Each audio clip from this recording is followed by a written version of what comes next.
أعوذ بالله من الشيطان الرجيم بسم الله الرحمن الرحيم الحمد لله رب العالمين والصلاة والسلام على خاتم النبيين محمد وآله وصحبه والتابعين.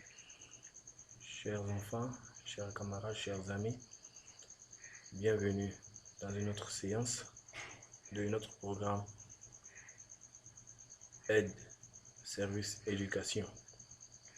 Chers enfants, nous avons vu la dernière fois, lors de la dernière séance, le type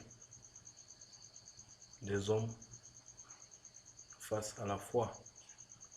Et nous avions terminé notre séance par dire que notre foi est accomplie et parfaite lorsque nous croyons en Allah, et lorsque nous croyons qu'il n'y a de divinité digne d'adoration si ce n'est Allah, et que Muhammad, que la prière et la paix soient sur lui, est le messager d'Allah subhanahu wa ta'ala.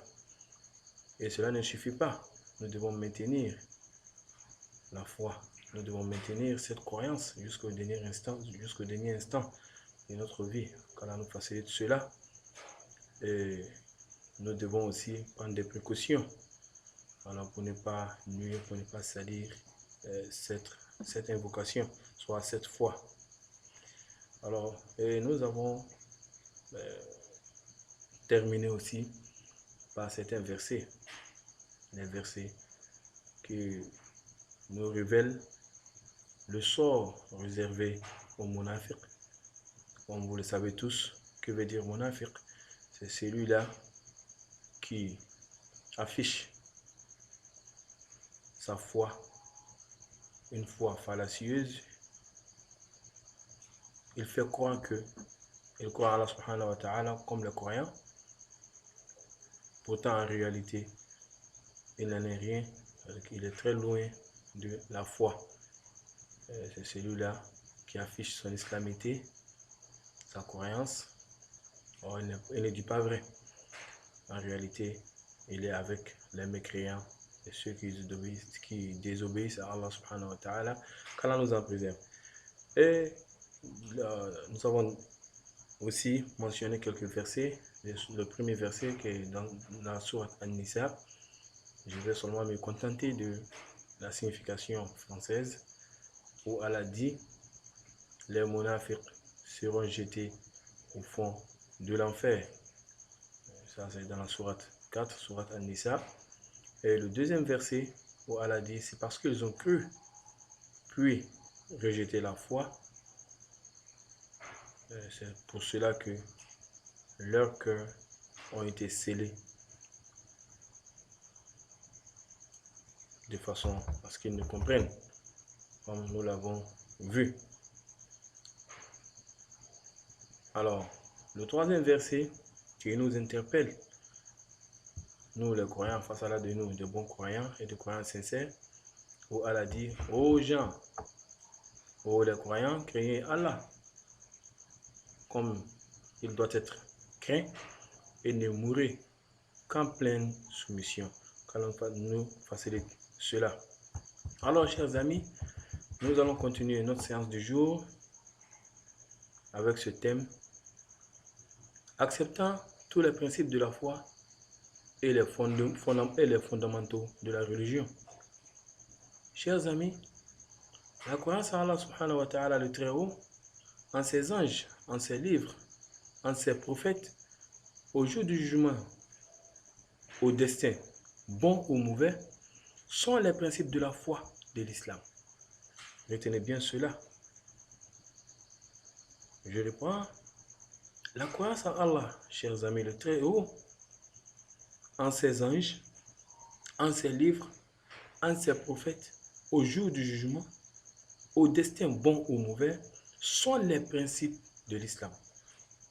Les obligations, qui sont appelées en arabe fard, et interdit, qui est appelé en arabe haram, en termes de jurisprudence, sont les fondamentaux de notre religion.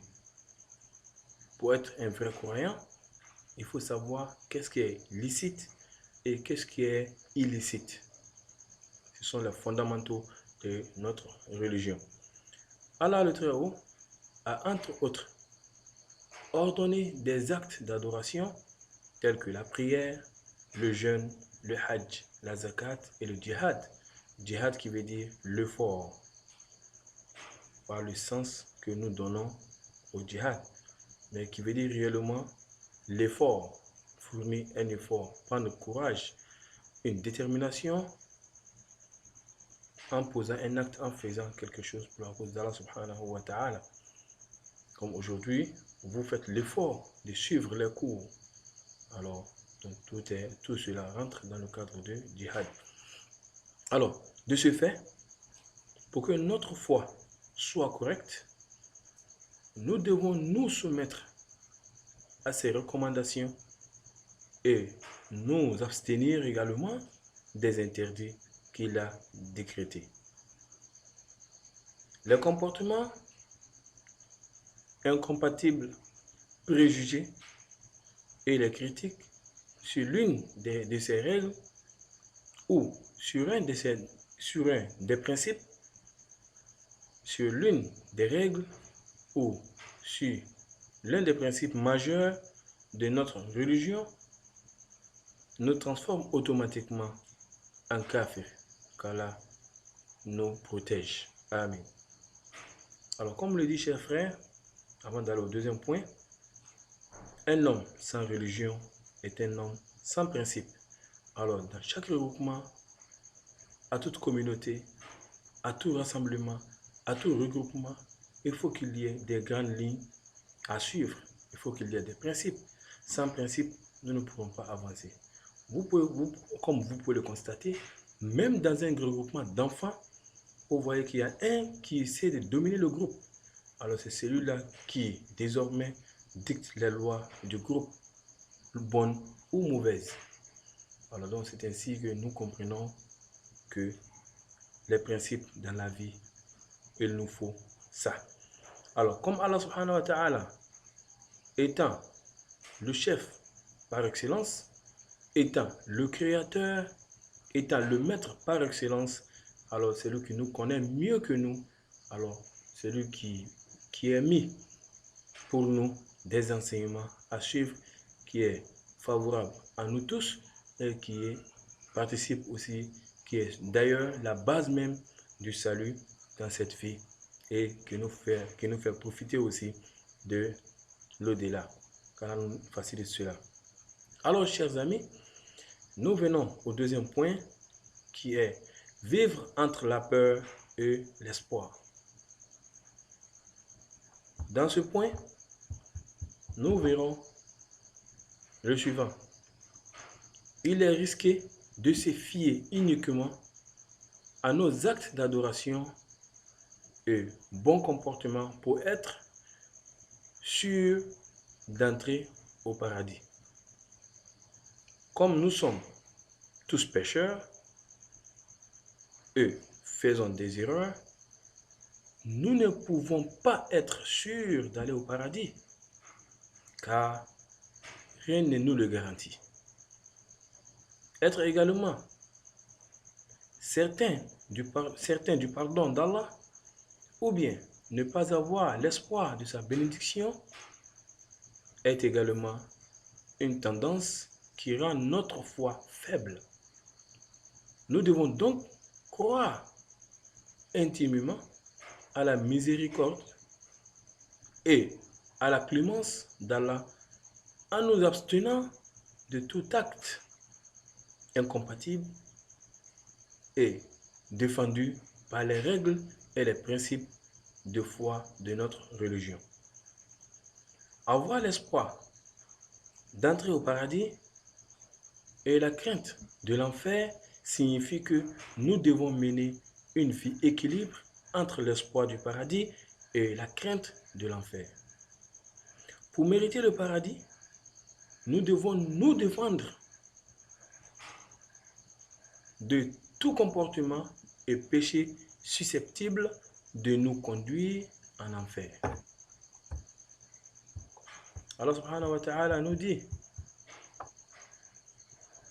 croyez-vous donc à une partie du livre et rejetez-vous le reste? Ceux d'entre vous qui agissent de la sorte ne méritent que l'ignominie dans cette vie et au jour de la résurrection, ils seront refoulés au plus dur châtiment. Et Allah n'est pas inattentif à ce que vous faites. On le trouve dans la sourate Al-Baqarah, verset 12.